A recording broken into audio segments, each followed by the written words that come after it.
अमित शाह जी से वो इस जनसभा को संबोधित करे। भारत माता की, भारतीय जनता पार्टीचा।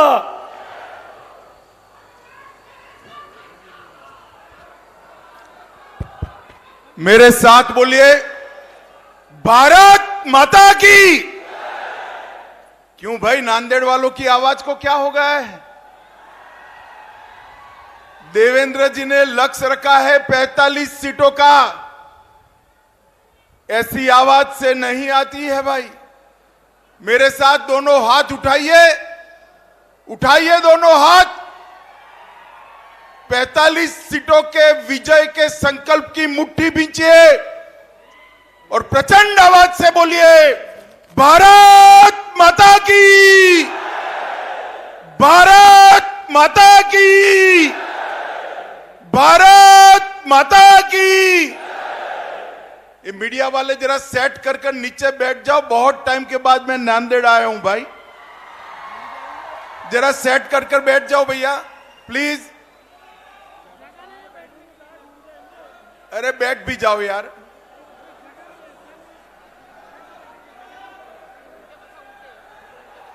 बैठ जाओ, बैठ जाओ।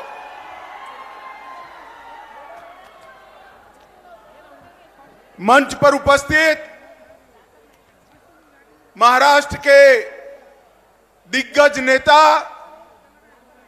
जिन्होंने अपने मुख्यमंत्रित्व के काल में महाराष्ट्र को देश में एक नंबर पर लाने के लिए बहुत बड़ा प्रयास किया, ऐसे हमारे नेता श्री देवेंद्र फडणवीस जी, महाराष्ट्र भारतीय जनता पार्टी के अध्यक्ष भाई चंद्रशेखर बावनकुळे जी, श्री भगवतराव कराड़ जी, आज जिनके निमंत्रण पर मैं आया हूं, ऐसे प्रताप राव पाटिल चिखलीकर जी, श्री सुधाकर राव श्रृंगारे जी, अतुल सावे जी, गिरीश महाजन जी, हमारे पूर्व मुख्यमंत्री उत्तराखंड तीरथ सिंह रावत जी, विधान परिषद के सदस्य प्रवीण देरेकर जी, उपस्थित सभी आमदार खासदार महोदय, और आज नांदेड़ की इस विशाल जनसभा में मोदी जी के समर्थन के लिए आए हुए प्यारे भाइयों, बहनों, माताओं और मेरे जिगर के टुकड़े जैसे युवा मित्रों, सबसे पहले मेरे साथ शिवाजी महाराज के नाम का जयकारा लगाएंगे। बोलिए मेरे साथ, जय जय जय जय जय भवानी, जय जय जय जय जय शिवाजी। मित्रों, आज जब मैं नांदेड़ की इस पवित्र भूमि पर आया हूं, महाराज छत्रपति महाराज शिव छत्रपति का राज्याभिषेक का 350वां वर्ष है। हजूर साहब की भूमि है। ये भूमि को दसम पिता गुरु गोविंद सिंह जी ने मन खोलकर आशीर्वाद दिया है, और यही भूमि से परदेशी ताकतों के खिलाफ अपने जीवन के अंतिम सांस तक लड़ाई न छोड़ने का संदेश गुरु गोविंद सिंह जी ने दिया है। मैं उनकी पुण्य स्मृति को प्रणाम कर मेरी बात की शुरुआत करना चाहता हूं।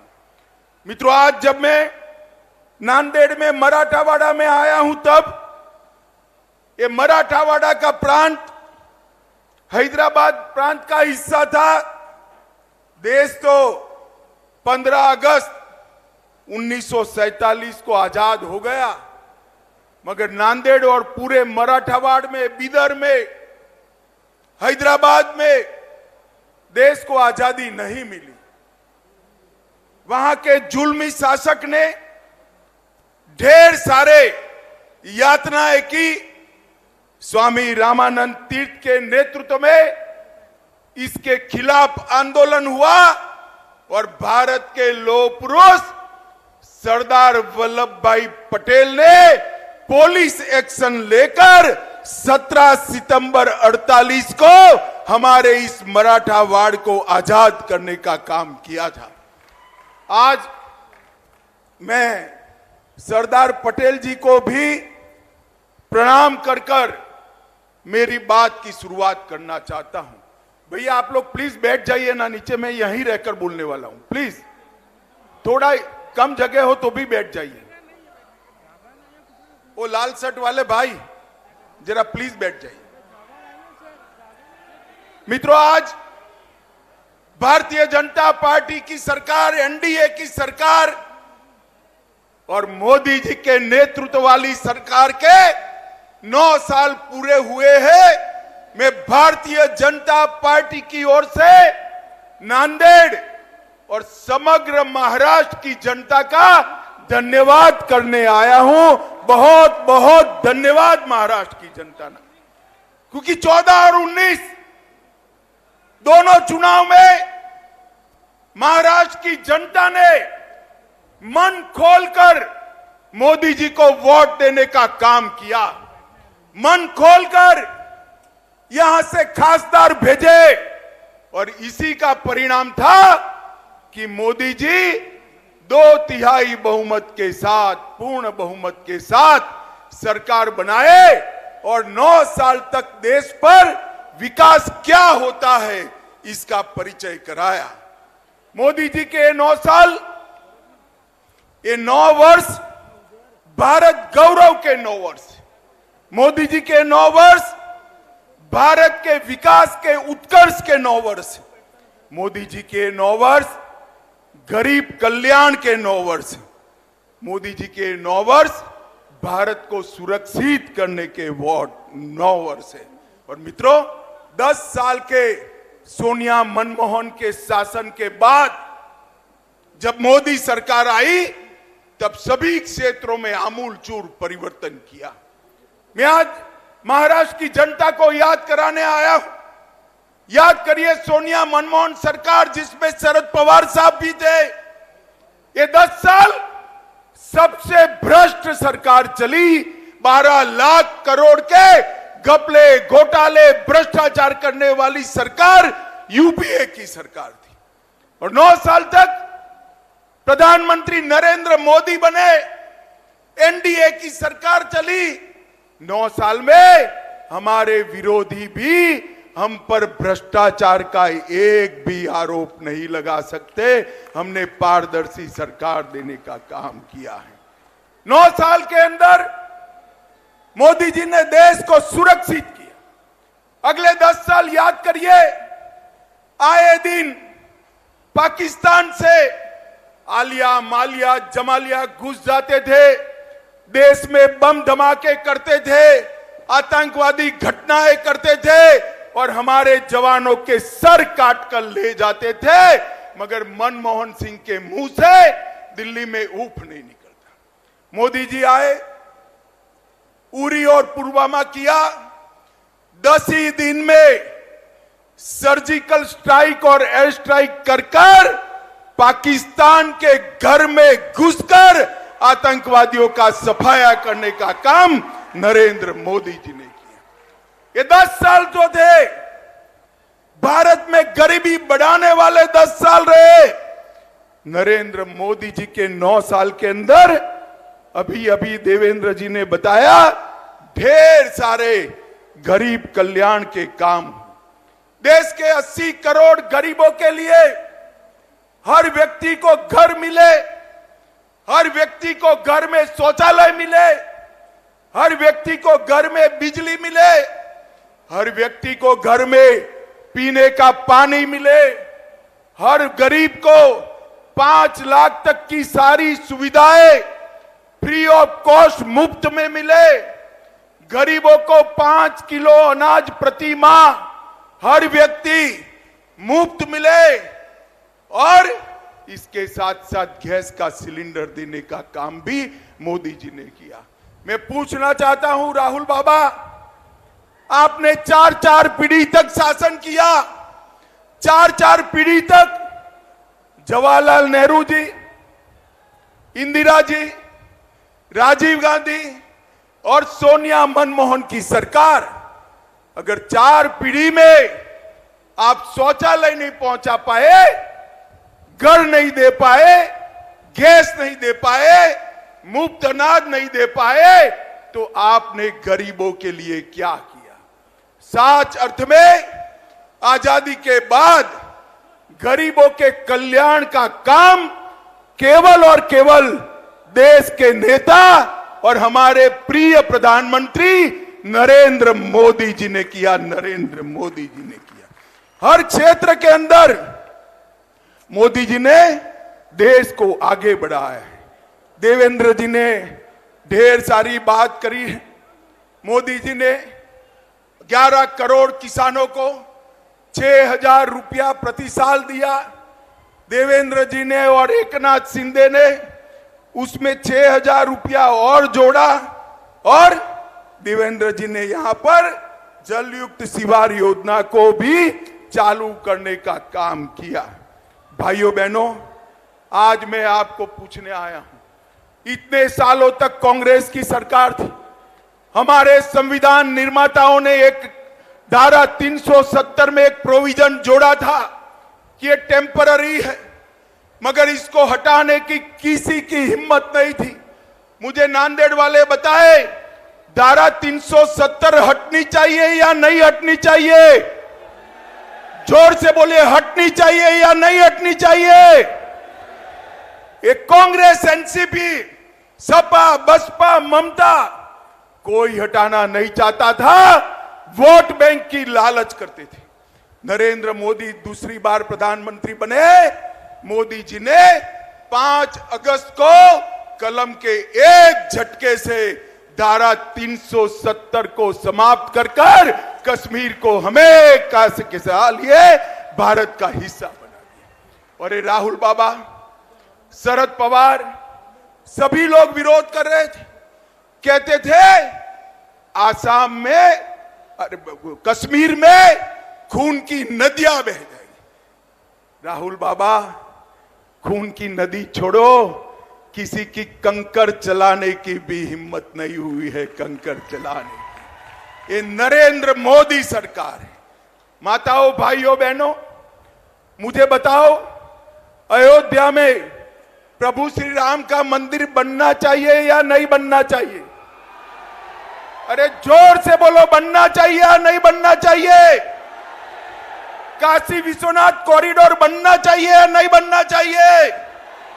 सोमनाथ का मंदिर फिर से सोने का बनना चाहिए या नहीं बनना चाहिए? कांग्रेस के शासन में कुछ नहीं होता था। नरेंद्र मोदी जी ने बाबर ने तोड़ा हुआ वो राम मंदिर फिर से पुनः प्रस्तापित किया। ये राहुल बाबा, मैं भाजपा का अध्यक्ष था, मुझे ताने लगाते थे कि भाजपा वाले कहते हैं मंदिर बनाएंगे मगर तिथि नहीं बताते हैं। मैं आज नांदेड़ वालों को बताना चाहता हूं, नांदेड़ वालों, 2024 में वही अयोध्या की वही भूमि पर भव्य गगनचुंबी राम मंदिर बनकर तैयार होगा। नरेंद्र मोदी जी ने देश की संस्कृति और देश के इतिहास का सम्मान करने का काम किया है। नरेंद्र मोदी जी ने दुनिया में देश को गौरव दिलाने का काम किया है। आज देश भर में मोदी जी जहां जाते हैं वहां मोदी मोदी मोदी मोदी मोदी मोदी के नारे लगते हैं। और मित्रों, मैं आपको बताता हूं, ये मोदी मोदी के नारे युवाओं नरेंद्र मोदी जी का सम्मान नहीं है। ये मोदी मोदी के नारे मेरी नांदेड़ और महाराष्ट्र की जनता का सम्मान है, क्योंकि देश के प्रधानमंत्री। एक और मोदी जी को दुनिया में सम्मान मिल रहा है और दूसरी ओर कांग्रेस के शाहजादे राहुल बाबा विदेश जाकर देश का अपमान करने का काम करते हैं। अरे राहुल बाबा, विदेश में जाकर देश की राजनीति की बात, विरोध की बात नहीं करते, ये सालों से परिपाटी है। आपको मालूम न हो तो तनिक सीनियर कांग्रेसियों को पूछ लीजिए। और राहुल बाबा यहां नहीं बोलते, विदेश जाकर बोलते हैं, क्योंकि देश में उनको सुनने वाले बहुत कम बच गए हैं, इसलिए वो विदेश जाकर बोलते हैं। माताओं, भाइयों, बहनों, हर क्षेत्र के अंदर भारतीय जनता पार्टी ने विकास किया है।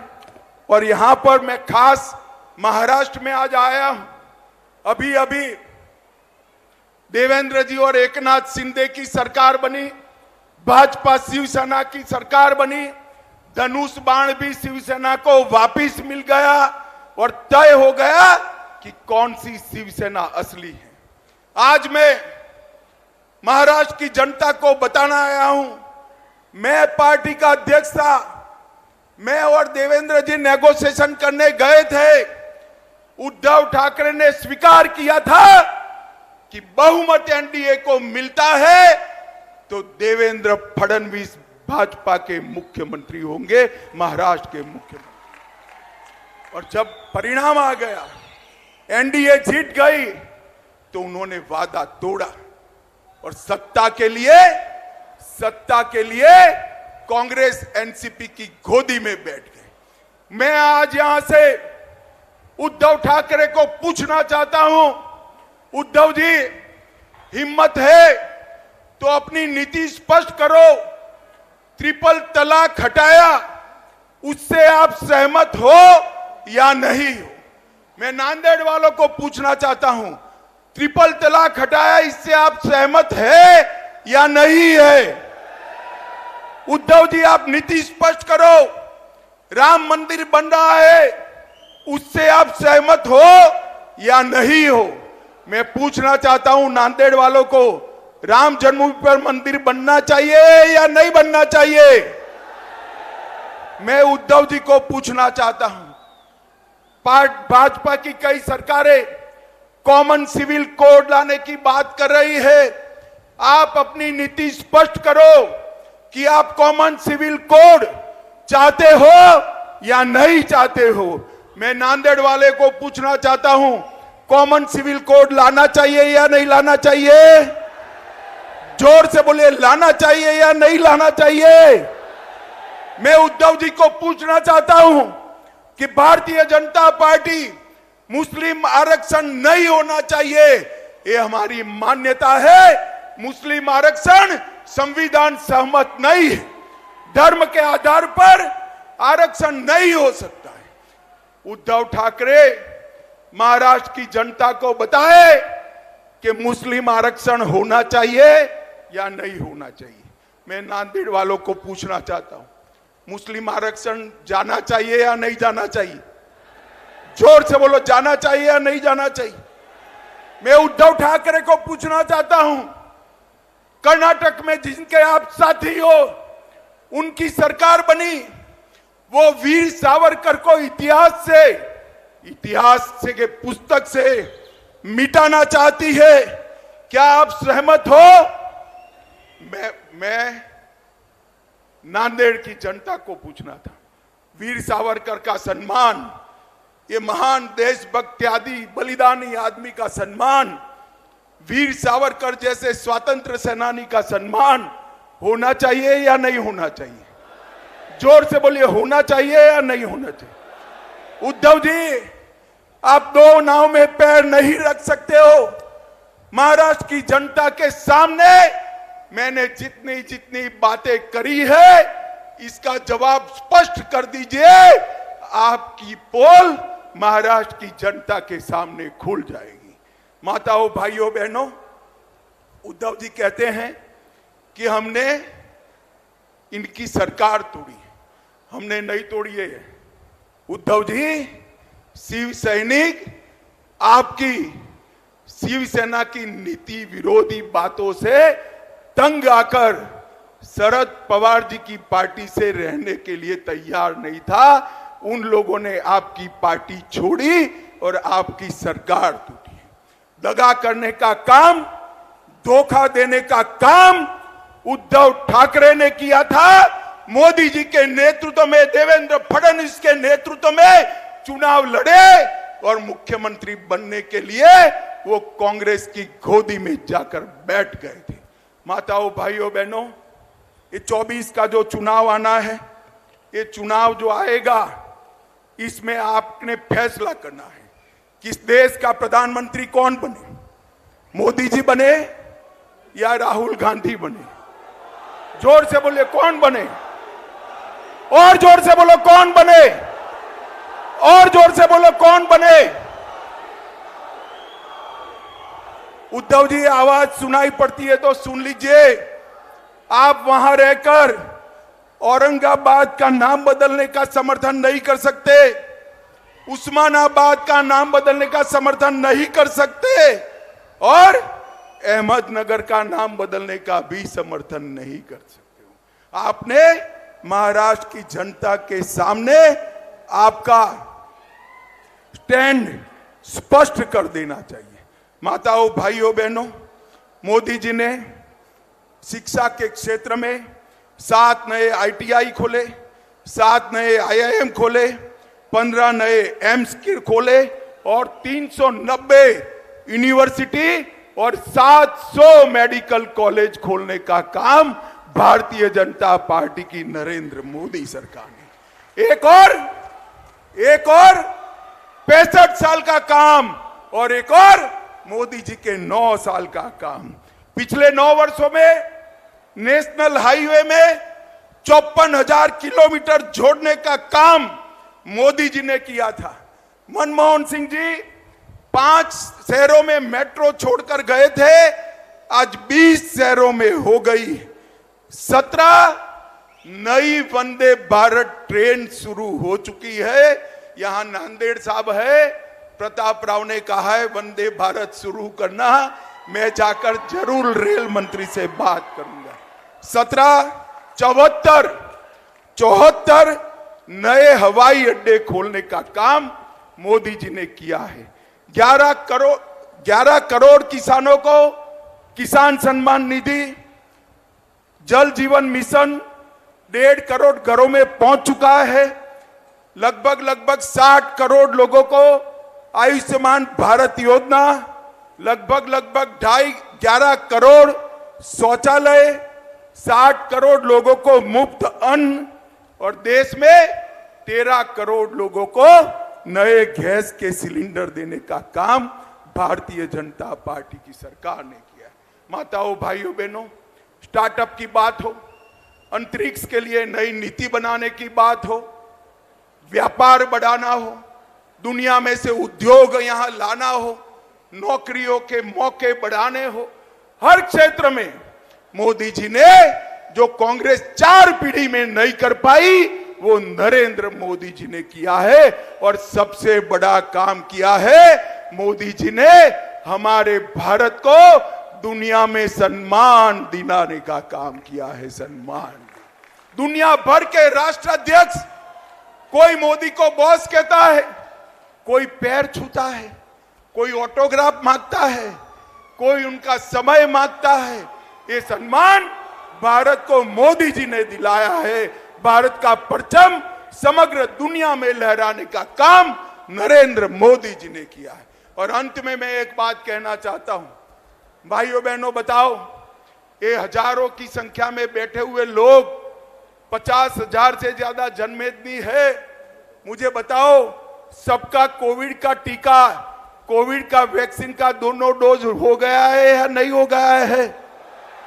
हाथ ऊपर करिए, हो गया है या नहीं हो गया है? 1 पैसा देना पड़ा है क्या? 1 पैसा देना पड़ा है? मोदी जी ने कॉफी पिलाकर सबको वैक्सीन दे दिया। और दूसरी ओर उद्धव जी ऑफिस भी नहीं जाते थे और राहुल बाबा कहते थे तो मोदी वैक्सीन है, मत लो। जब देखा कि सब लेने लगे तो रात के अंधेरे में जाकर खुद उन्होंने टीका लगा दिया। मोदी जी ने 230 करोड़ वैक्सीन के डोज देकर भारत की जनता को कोविड से सुरक्षित करने का काम देश के प्रधानमंत्री नरेंद्र मोदी जी ने किया है। भाइयों बहनों, मुझे बताओ, 24 के चुनाव को 1 साल बचा है। आप क्या चाहते हैं? मोदी जी की सरकार फिर से चाहते हैं क्या? अरे जोर से बोलो, चाहते हैं क्या? नांदेड़ से कमल खिलाकर मोदी जी के पास भेजेंगे क्या? महाराष्ट्र में 45 से ज्यादा सीटें जीतेंगे क्या?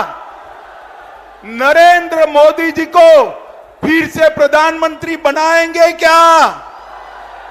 तो मेरे साथ दोनों हाथ उठाइए, उठाइए दोनों हाथ और बोलिए जय जय जय जय जय शिवाजी, जय जय जय जय जय भवानी, भारत माता की, भारत माता की, भारत माता की, वंदे